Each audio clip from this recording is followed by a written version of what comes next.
The following talk was given at Mile High Church in Lakewood, Colorado. Please visit our website at milehighchurch.org. So grateful that you're with us wherever you are. We know here that togetherness isn't just about being close together physically. It's a consciousness that we cultivate with one another, and we're so grateful that you're a part of cultivating it with us this evening. So good and grateful to be with Reverend Simon and Reverend Masando. Reverend dudes tonight, there fellas. So many dudes in the house right now. So great to be here, and we've been beginning these with some living room conversations. And we're all guys. We're all ministers.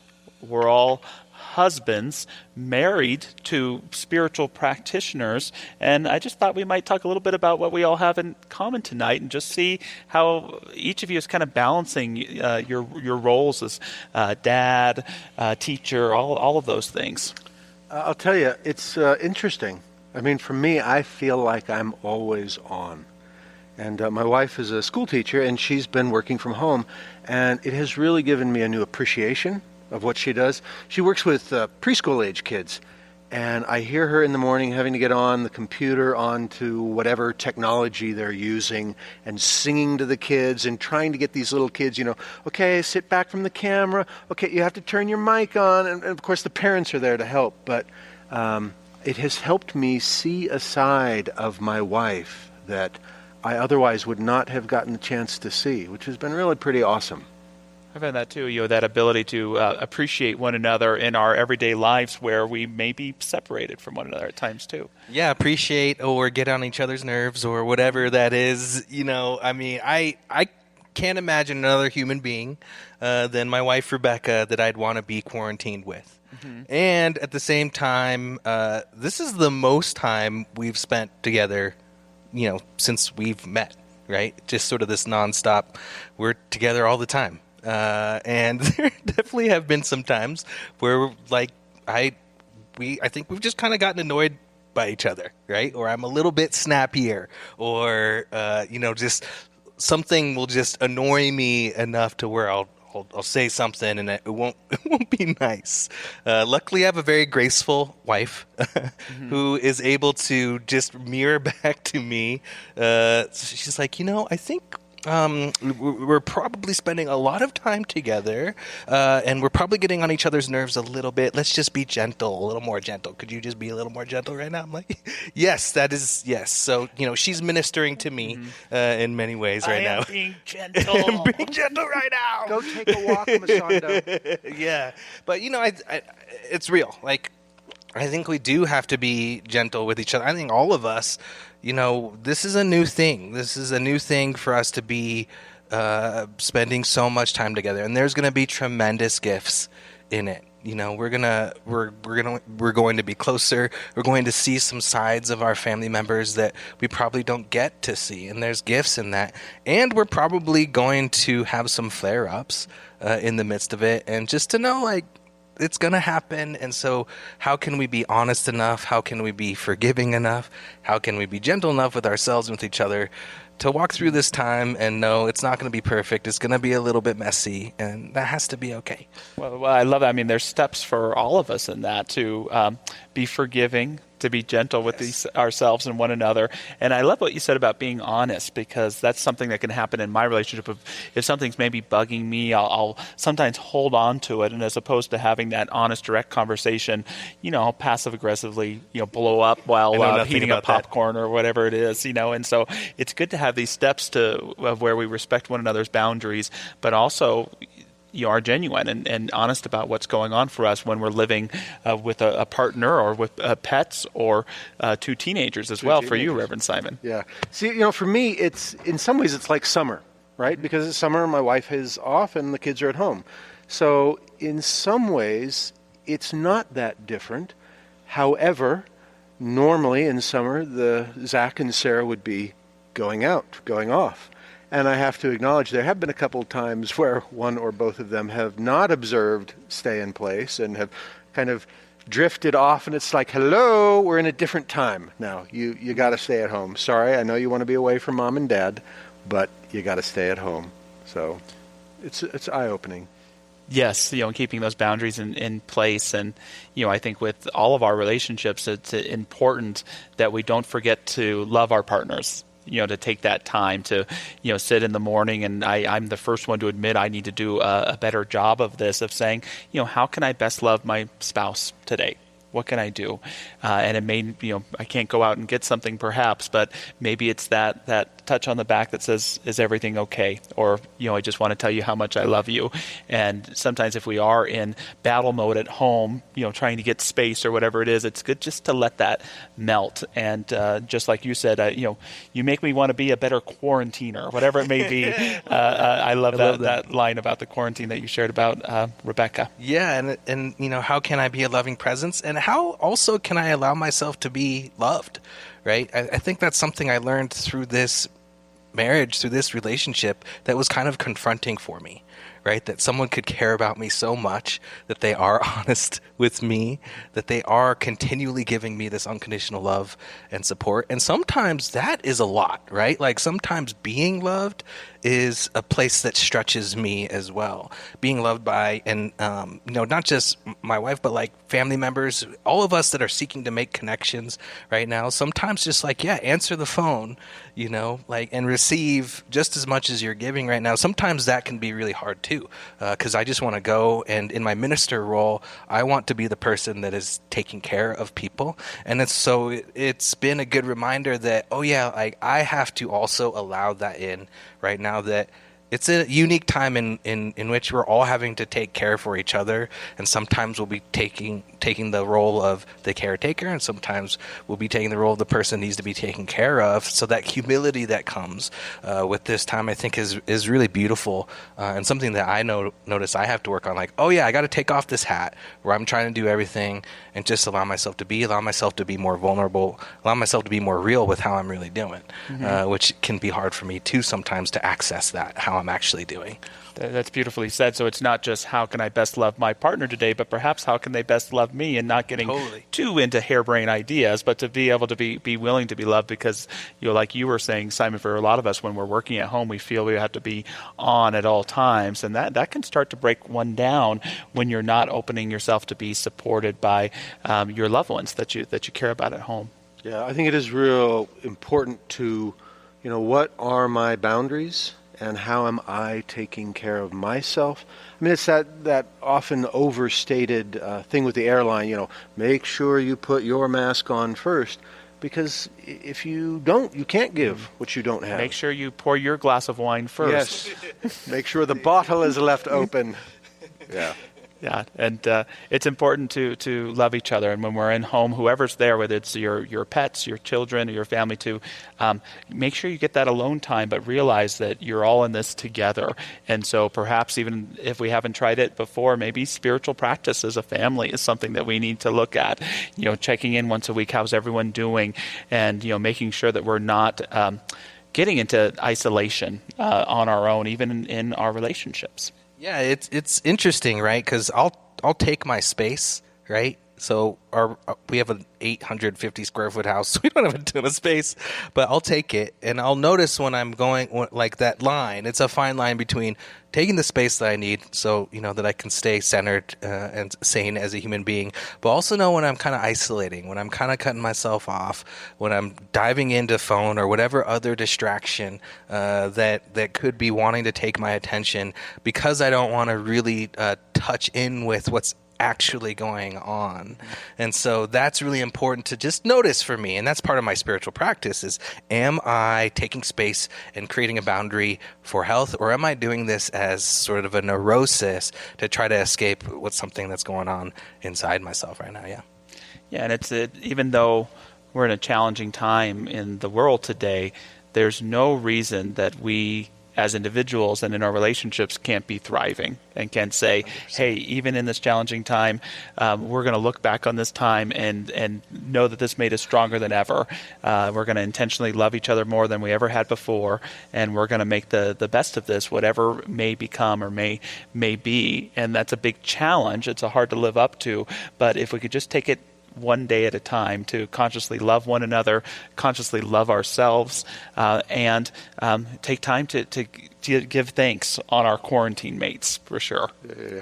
We had an interesting experience yesterday. So it was Zach's 19th birthday yesterday. Happy birthday, Zach. Happy birthday, bud. Happy birthday, Zach. And so that was a chat like, well, how are we doing this? We can't have anyone over. We can't go out. And, he's 19. He wants to have a big party or a party, have friends over, his girlfriend over.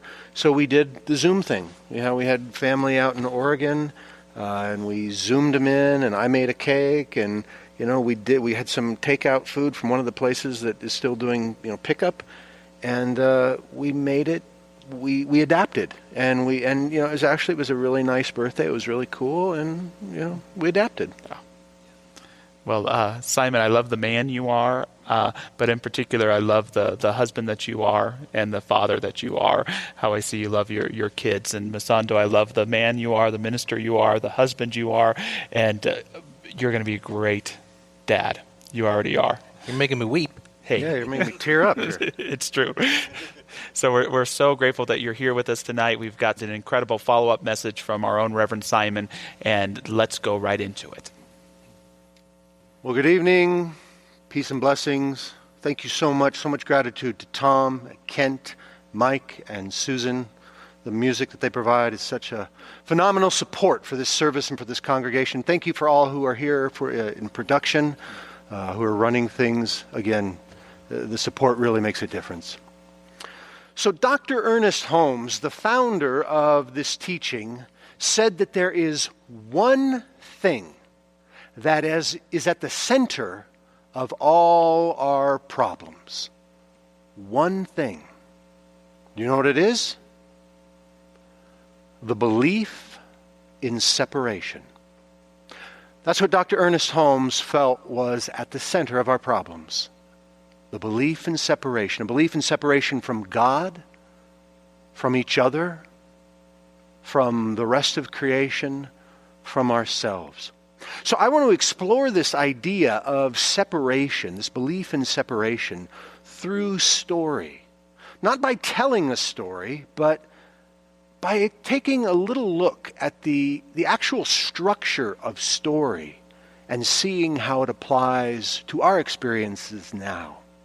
So, for a moment, think about your favorite story, the greatest story you know of. Maybe you experienced it in a book, maybe as a movie, maybe as a play, maybe on TV, whatever.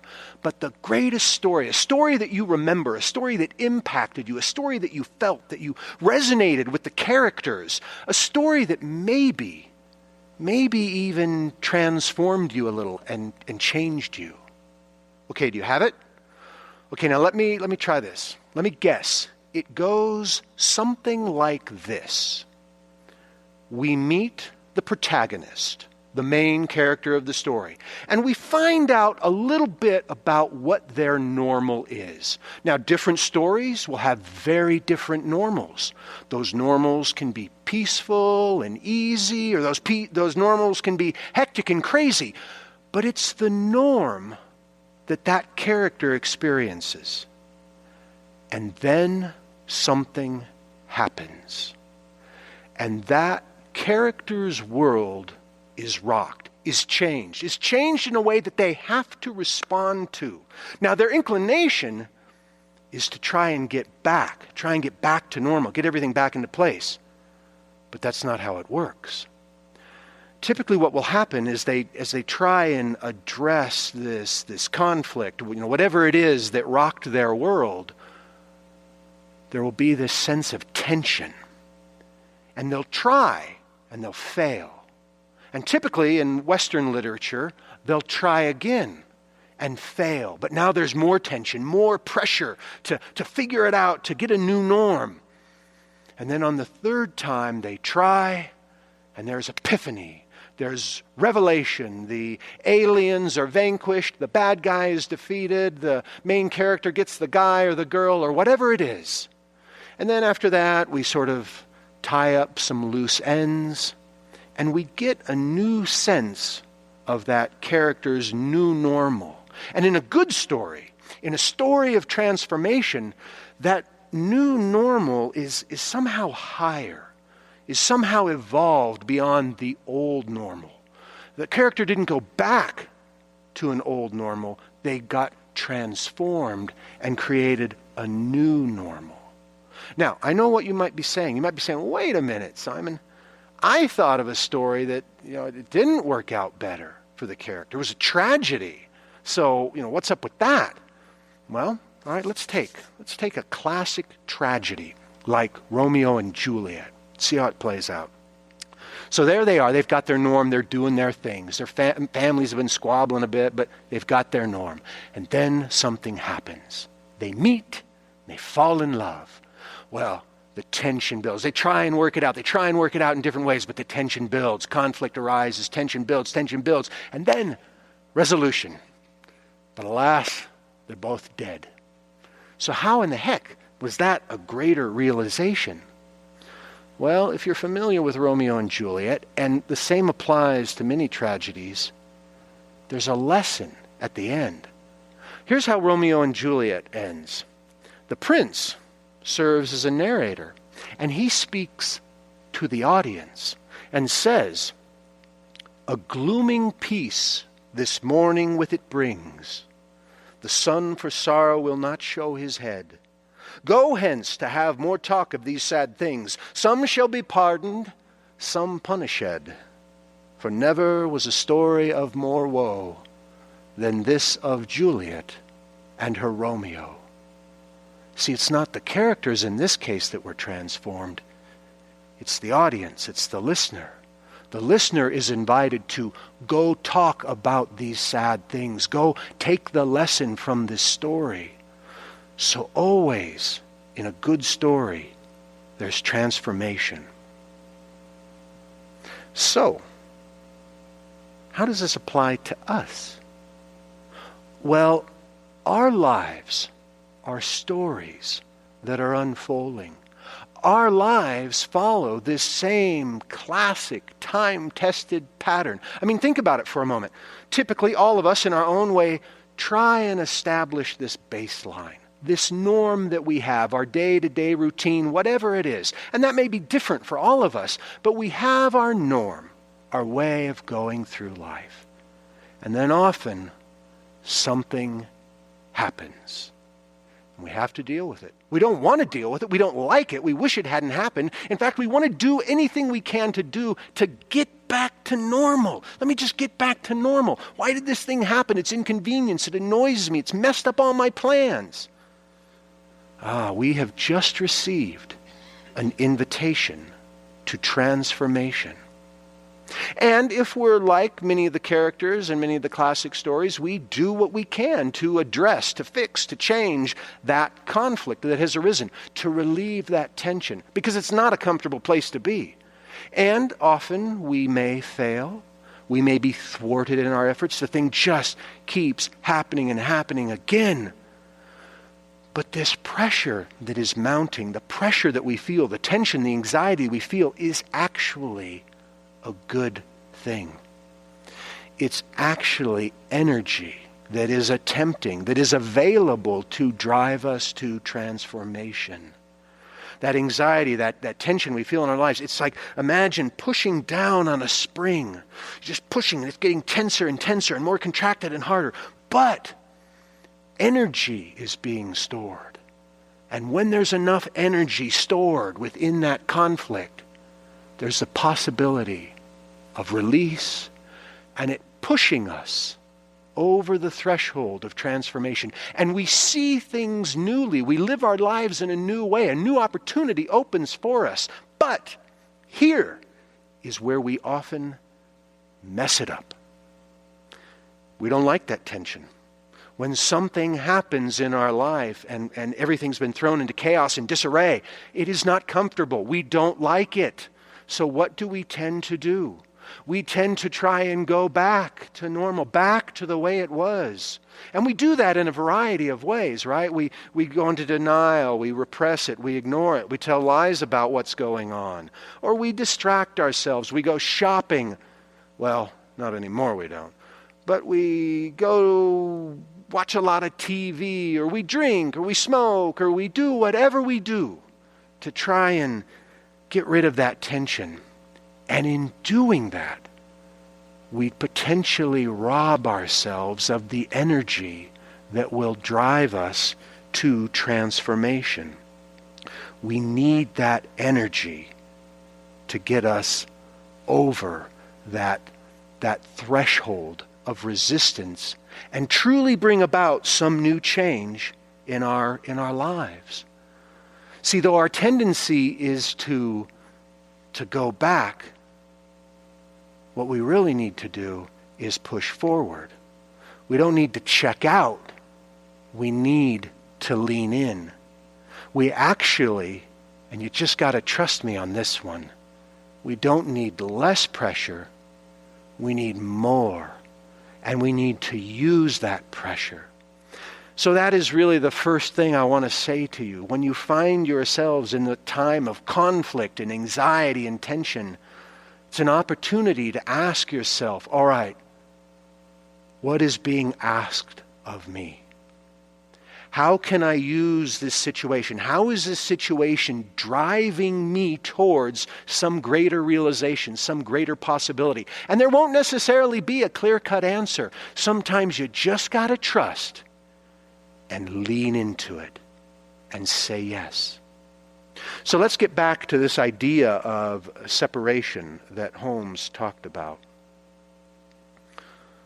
Stories tend to have their own momentum, right? It's easy to get caught up in a story, to get lost in the story, especially when it's a story that you're living.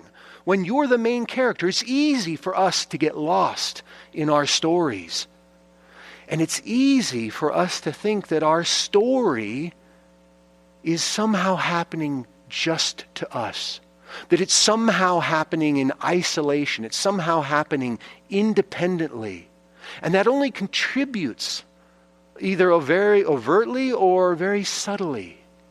It contributes to that idea, to that experience of separation. But here's the thing.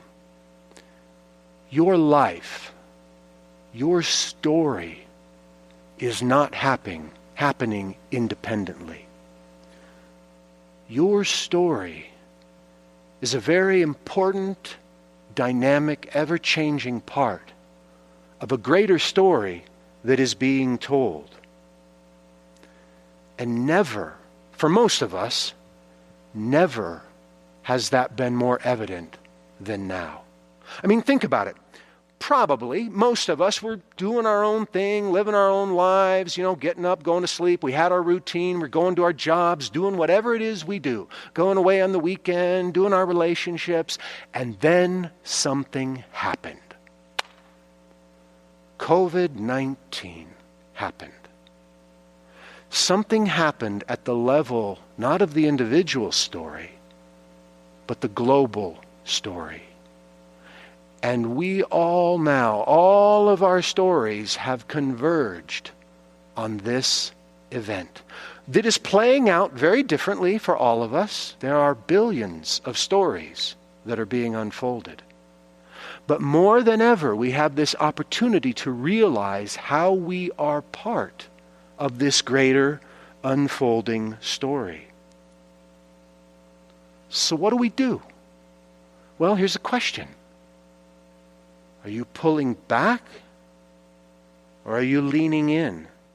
Are you trying to get back to normal? You just can't wait until things get back to normal? Gang, they're not getting back to normal.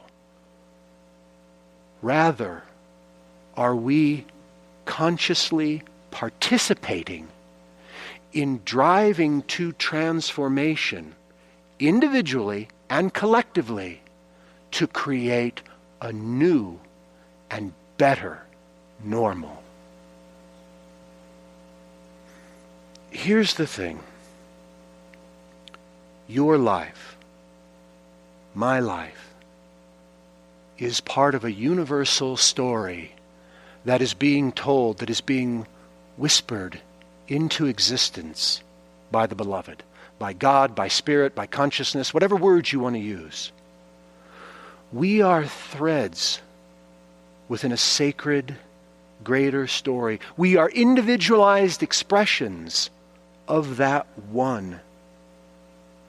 We are literally the process of God revealing God to God's self. And there's something greater that we're participating in. Holmes talked about. Holmes, and I mentioned it last week, Holmes, we often quote this. There's a power for good in the universe greater than we are. Not separate than we are, not other than we are, but greater than we are. We can use it, it can use us, and we are participating, co-creating this great story together. So I want to leave you with an invitation. If you want to acknowledge, to experience the sacredness of your life, then I invite you every day, in whatever way is appropriate for you, to take some time to pull back from the drama of your story, from the specifics of your story, from however your story is unfolded, whether in this moment you are experiencing a comedy or whether you are experiencing tragedy. Take some moment, take some time, and for a moment, try and have the perspective of the witness, the author, the actor, the storyteller. Are you happy with how the story, your story, is unfolding? Do you like the role that you're playing? Do you like how you've developed your character? If not, then how can you rewrite your story? How are you being called to show up differently? Are you being called to a bigger role, a more compassionate role, a more mindful role? This is an amazing story with all its beauty and its joy and its loss and its tragedy. And your story, your life, is absolutely essential to how it unfolds. Every day, you and I have a choice. Will we be carried away? Will we be lost in the story? Will we be like some cork that's being pulled down a river, bouncing this way and that? Or, through our choices, through our mindful, compassionate, intentional choices, will we participate in writing the greatest story ever told? It's your choice. And so it is. Thank you for listening to the Mile High Church podcast. This podcast is made possible by the generous contributions from listeners like you. If you'd like to make a donation, please visit us at milehighchurch.org. Have a fabulous day.